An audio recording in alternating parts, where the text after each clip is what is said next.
केंद्र की मोदी कैबिनेट में हरियाणा से 3 मंत्री बनाए गए हैं। इनमें पूर्व सीएम मनोहर लाल को कैबिनेट मंत्री बनाया गया है, वो करनाल सीट से सांसद बने हैं। वहीं गुरुग्राम से सांसद राव इंद्रजीत को राज्य मंत्री स्वतंत्र प्रभार दिया गया है। राव इंद्रजीत से लगातार छठी बार सांसद बने हैं। वो मोदी सरकार की पिछली टर्म में भी मंत्री थे और उनके जरिए बीजेपी ने दक्षिण हरियाणा और खासकर अहिरवाल बेल्ट को साधने की कोशिश की है। इसके साथ ही फरीदाबाद से कृष्णपाल गुर्जर को तीसरी बार मंत्री बनाया गया है। मैं मनोहर लाल ईश्वर की शपथ लेता हूं कि विधि द्वारा स्थापित भारत के संविधान के प्रति सच्ची श्रद्धा और निष्ठा रखूंगा। मैं भारत की प्रभुता और अखंडता अक्षुण्ण रखूंगा। मैं संघ के मंत्री के रूप में अपने कर्तव्यों का श्रद्धापूर्वक और शुद्ध अंतःकरण से निर्वहन करूंगा तथा मैं भय या पक्षपात, अनुराग या द्वेष के बिना सभी प्रकार के लोगों के प्रति संविधान और विधि के अनुसार न्याय करूंगा। I, Indrajit Singh, do swear in the name of God that I will bear true faith and allegiance to the Constitution of India as by law established, that I will uphold the sovereignty and integrity of India, that I will faithfully and conscientiously discharge my duties as a member of the State of Union, and that I will do right to all manner of people in accordance with the Constitution and the law. मैं कृष्णपाल ईश्वर की शपथ लेता हूं कि मैं विधि द्वारा स्थापित भारत के संविधान के प्रति सच्ची श्रद्धा और निष्ठा रखूंगा। मैं भारत की प्रभुता और अखंडता अक्षुण्ण रखूंगा।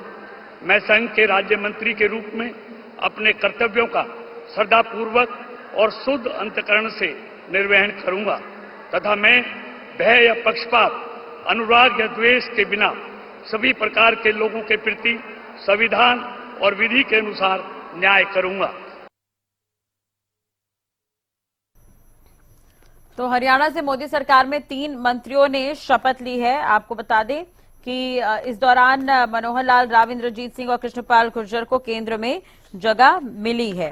तो ये अहम खबर है और सबसे अहम बात यह कि केंद्र की मोदी कैबिनेट में हरियाणा से 3 मंत्री बनाए गए। इनमें पूर्व सीएम मनोहर लाल को कैबिनेट मंत्री बनाया गया है और गुड़गांव से सांसद राव इंद्रजीत को राज्य मंत्री स्वतंत्र प्रभार बनाया गया है। छठी बार सांसद बने हैं। वे मोदी सरकार की पिछली टर्म में भी मंत्री थे और इसके साथ ही फरीदाबाद से कृष्णपाल गुर्जर को तीसरी बार मंत्री बनाया गया है। उन्हें राज्य मंत्री की शपथ दिलाई गई। कृष्णपाल गुर्जर फरीदाबाद से सांसद हैं। हरियाणा न्यूज के पॉलिटिकल एडिटर अमित तिवारी जी हमारे साथ जुड़ गए ज्यादा जानकारी के लिए। अमित जी, एक तरह से हरियाणा से मोदी सरकार में 3 मंत्रियों ने शपथ ली है, किस तरह से देख रहे हैं इसे? जी देखिए राष्ट्रीय यह महत्वपूर्ण बात है कि 3 मंत्रियों का होना, क्योंकि अगर संख्या बल के हिसाब से देखें तो हरियाणा एक छोटा राज्य है और वहां से इस बार भारतीय जनता पार्टी के केवल 5 सांसद जो है वो लोकसभा में चुनकर गए, जबकि 2019 में 10 सांसद थे। बावजूद इसके हालांकि 2 मंत्री बनाए गए थे और एक रतनलाल कटारिया भी बनाए गए थे, लेकिन बाद में उन्हें हटा दिया गया था। लेकिन उस दृष्टि से देखें तो इस बार हरियाणा के खाते में काफी बड़ी सौगात जो है वो मंत्रिमंडल के रूप में मिली है, क्योंकि कैबिनेट में सीधे देखिए मनोहर लाल जो पूर्व मुख्यमंत्री उनका जाना और साथ साथ स्वतंत्र प्रभार के मंत्री राव इंद्रजीत का बनना और राज्य मंत्री के रूप में कृष्णपाल गुर्जर का शामिल होना, तो एक छोटे से राज्य को एक बड़ी सौगात मिलना एक बड़ी खुशी की बात है। हालांकि देखिए जो भी विधानसभा चुनाव जहां होने हैं इस साल में या अगले साल में, तो उसको खास तौर पर देखा जाता है मंत्रिमंडल विस्तार के लिहाज से भी उसको अहम स्थान मिलता है।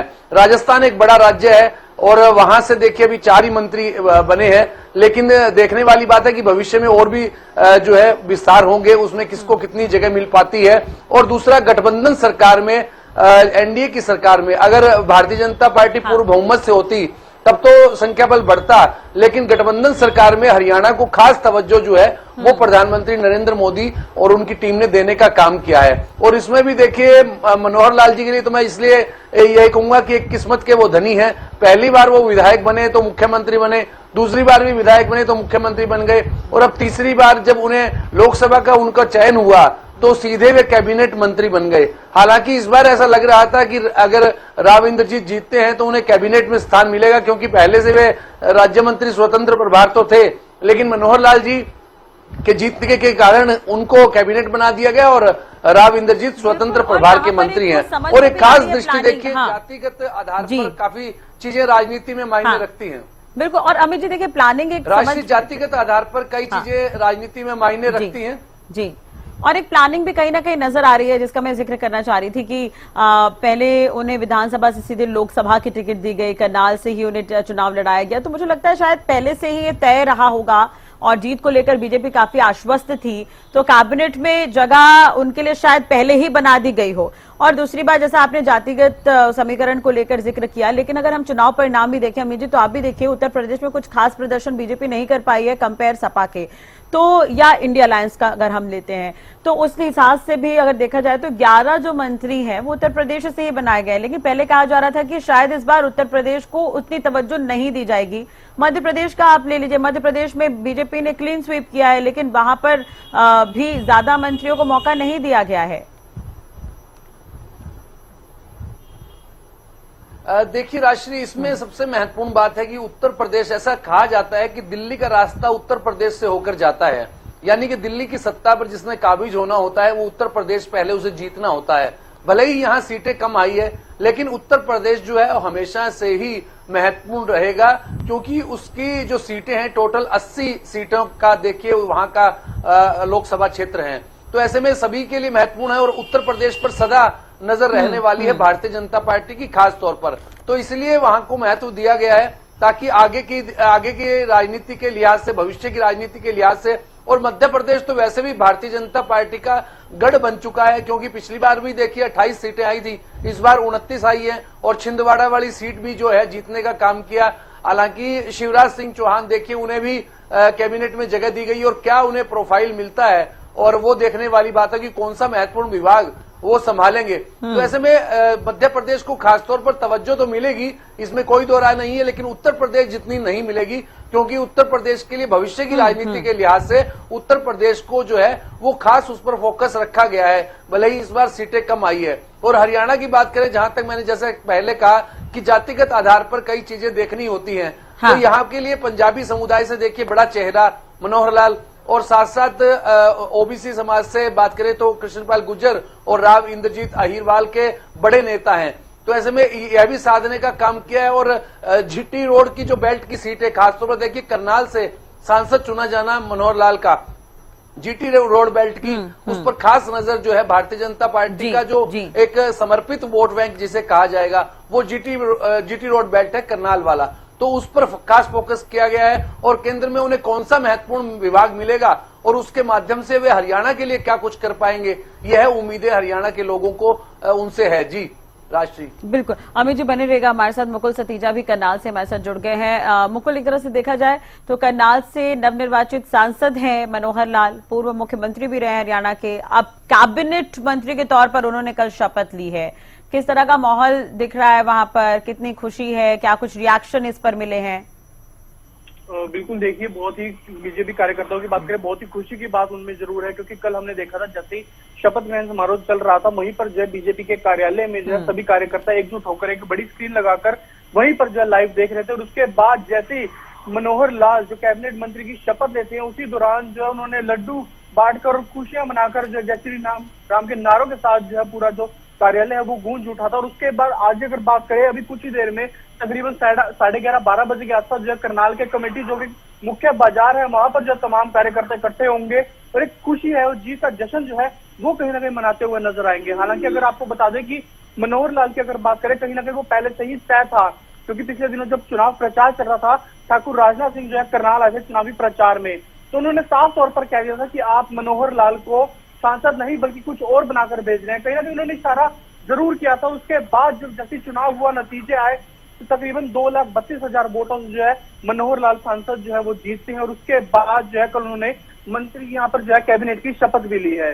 जी ठीक है, अमित जी लगातार हमारे साथ बने हुए हैं, उनसे भी बातचीत कर लेते हैं। अमित जी देखिए, अब अगर हम बात कर लेते हैं राव इंद्रजीत की और कृष्णपाल गुर्जर की, तो पहले भी राज्य मंत्री रहे हैं। चलिए, अब एक तरह से देखा जाए तो 3 मंत्रियों ने यहाँ पर शपथ ली है। ओडिशा को इसके बराबर ही रखा गया है, वहां पर भी 3 को ही मंत्री बनाया गया। आंध्र प्रदेश में भी 3 है जिन्हें मंत्री पद का प्रभार दिया गया है। आगामी विधानसभा चुनाव में कितना फायदा इससे होगा, किस तरह से देख रहे हैं इसे, क्योंकि अब आगे हरियाणा में विधानसभा चुनाव भी होने हैं?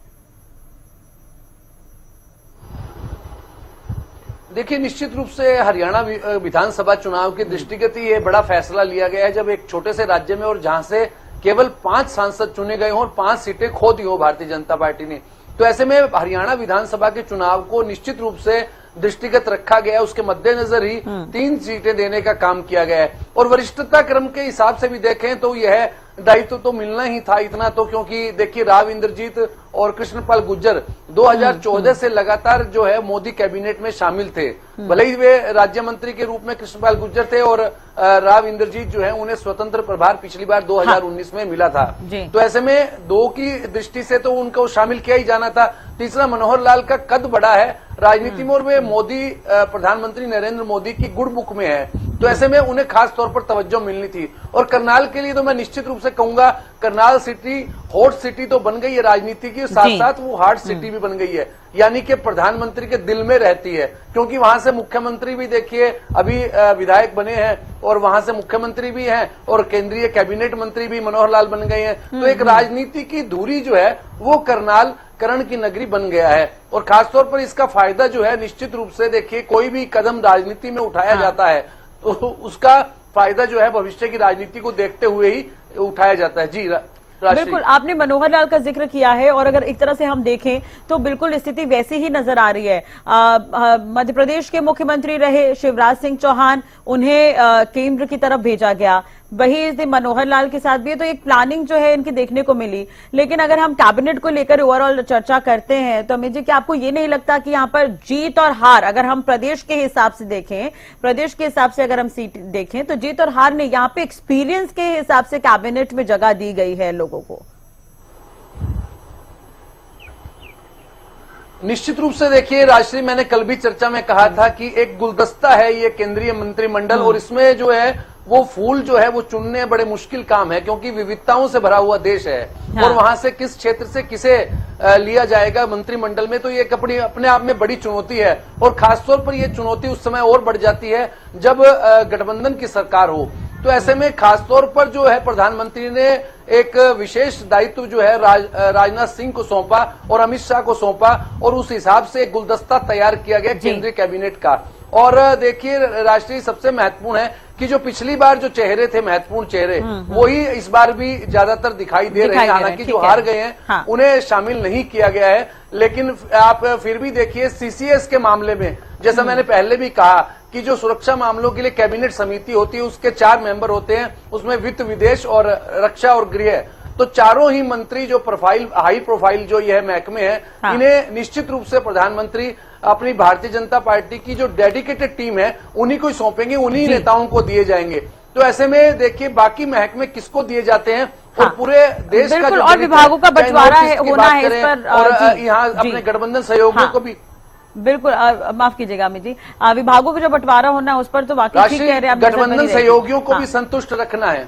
बिल्कुल, ये बहुत जरूरी है। और एनडीए जब कैबिनेट के विस्तार को लेकर लगातार चर्चा हो रही थी इस पर, तो तमाम घटक दलों को लेकर भी ये कयास है कि पता नहीं कैसे वो इस चुनौती को पूरा कर पाएंगे, लेकिन कहीं ना कहीं सभी को संतुष्ट करने की कोशिश यहाँ पर की गई है। बहुत बहुत शुक्रिया अमित जी बातचीत करने के लिए, और मुकुल हमारे साथ जुड़े। मुकुल, आपका भी बहुत बहुत शुक्रिया जानकारी देने के लिए।